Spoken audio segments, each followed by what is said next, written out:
What's going on, guys? This is Mr. Teej66's Movie Reviews. I am Mr. Teej66. Yesterday, I went and saw Venom. And of course, as we all well know, this movie's been getting very bad reviews. It's at like 31% on Rotten Tomatoes. But the audience score is like at 89%, which is one of the biggest differences I've seen in a commercial film in quite a long time. And I thought the movie was an absolute blast. Is it perfect? No. Is it one of the greatest comic book superhero films ever made? No. But it was fun. It was lightweight. It had some dark elements. Just a blast. Tom Hardy was fantastic in this movie. Just weird. His New York accent was so exaggerated, but it was fun to watch. And I must say, some of his physical acting, when he gets the symbiote, he has to do scenes where he has to jerk around, and make it seem like, there's two things fighting for control of his body, and he does a fantastic physical performance as well. The character's I like the fact he's kind of unlikable sometimes. He's kind of a jerk, and there's something nice and there's something dark about it. Tom Hardy's just a really fascinating actor to watch. He has a really just great face that it holds the screen very well, and I was very impressed with his performance. Some people say it's Razzie worthy. I was like, no, not even close. The action sequences I thought were fun for the most part. The character of Venom, I was so worried that in this movie that they were going to shortchange us and only show him once or twice, but they do a good job of giving him enough screen time as the actual Venom creature. And wow, do they nail the character. His conflicted, his basically anti-hero badass sort of mentality. A lot of their other reviews have commented that the best part of the movie is Eddie Brock and the symbiote's back and forth banter, and they're absolutely 100% correct. It is just fascinating to watch, and there's a certain, the symbiote is, I wouldn't know if I'd call it evil, but just twisted and weird, and that's another thing I liked about the film. There's a certain horror aspect to it, even though it doesn't go straight up horror, there are little bits and pieces thrown in there that, don't take your kids to see this movie, because Venom will probably scare the crap out of them, even though it's PG-13. The PG-13 rating really didn't make that much difference to me. There's a few points which I'll get into in the negative, but for the most part, this is actually a pretty violent PG-13 movie. They go right up to the edge of, what is acceptable in that, and, without crossing it. So, bravo to the filmmakers for that. The movie has fantastic humor. Some of it works, some of it doesn't. Some of it's just so freaking weird that you're just like, what the hell is it? It's definitely not some of it's kind of MCU-style humor. Some of it's its own quirky, weird brand of humor. But overall, yeah, this movie was a blast. Now, is it a perfect film? No, unfortunately, it's not. And I have to get to the negatives. And probably my biggest negative of this movie is the villain, played by Riz Ahmed. I don't know if I'm saying his name right. Plays a scientist, the evil, stereotypical evil scientist billionaire, and he was an idiot. His character was not threatening, not intimidating, not even that fun to watch. Most of his dialogue was just clunky, cliched villain speak we've heard 1,000 times before. The movie really goes down whenever he's on screen. I was just like, I don't care, I'm not interested, whatever. Michelle Williams, actually, she does a pretty decent job, I think, acting-wise.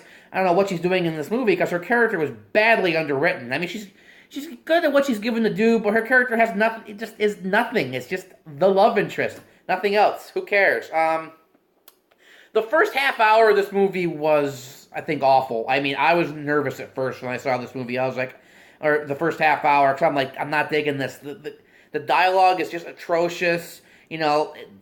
The storytelling was found clunky and the first half hour was kind of a chore, and I started to get worried. But once he actually gets the symbiote, things absolutely pick up. While the movie, the PG-13 rating doesn't hurt it too much, there still were some times that I was like, man, I really wish that they could go R-rated, because throughout the entire film, the symbiote keeps talking about, I want to eat brains and lungs and liver. And he does bite some guy's head off at one point, but we don't see really anything. I felt that's kind of a cheat. And, hopefully the sequel, they will be better, because they promised great things for the sequel, so I'm really hoping. But that was sometimes an issue. Sometimes the movie felt a little choppy. It did feel like things were basically, taken out. Spoiler warning, I guess. There's a part at the end where Riz Ahmed's villain character has the symbiote, but we never, gets the symbiote, which I knew was going to happen, but, like, we never see it. I'm like, okay, he has a symbiote now? When the hell did that happen? And there's times where the film, it feels a little incomplete. Like, apparently 40 minutes were chopped out of this movie, so, and sometimes it shows a little bit, not to the point of, like, me not liking it, but it is a little choppy sometimes. The other big flaw I had with it was the end action sequence between Venom and, the main villain, I can't remember his name right off the top of my head, I forgot the main villain, in the symbiote, Riot, that's his name. Their final battle, I found it really hard to tell what was going on. I think it's a combination. I think Ruben Fleischer, the director, films too close to the action, and also you have two characters who look very similar. And it's at night. I think I couldn't tell what was going on sometimes. Like, who's punching who, All the other action sequences were fine, including a great sequence where he, like, takes out a bunch of police officers. Dude, that was freaking awesome. They really nailed this character of Venom, his anti-hero establishment. He's not a nice guy, and, like, even to the end, you're like, he's kind of dangerous.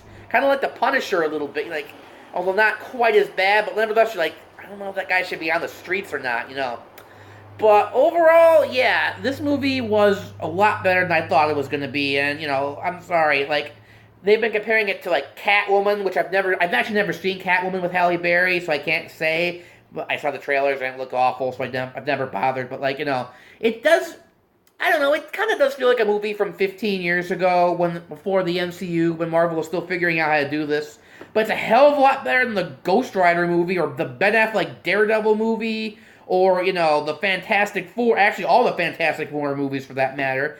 It's not a masterpiece, but I would give it like a 7.6. I thought it was a fun time. I mean, I would buy it on DVD. I'm hoping for an extended cut, abso-freaking-lutely, but yeah, 7.6, don't listen to the critics. This is a guy who walked in with minimal expectations and came out, like, pleasantly surprised. This is Mr. TH66, and I will see you next time.